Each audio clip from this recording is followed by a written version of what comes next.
I think it's the jet lag. We can do this later once you're fully awake. No, it's okay. I'm okay. Good. So this will be your room. Kay's not around. Who's Kay? Oh, your parents specifically requested for you to be roommates with the smartest kid in this building. Grabe, ang sama naman ni na mommy. Pero sa bagay, okay na rin to. At least, may magtuturo sa akin kapag mahirap ang assignments ko. Anyway, this is the list of your books and your schedule.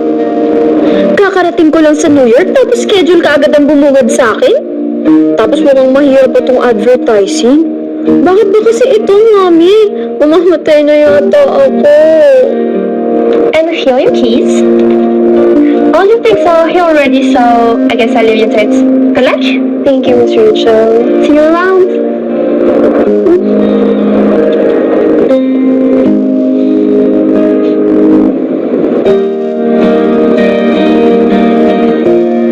Dalawa lang pala kami dito.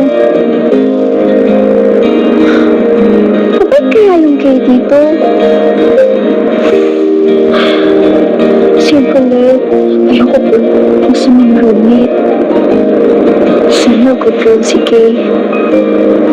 Baka naman kaugali niya yung Kay na schoolmate ko sa SCA dati. Simple at naman kung sana ganun.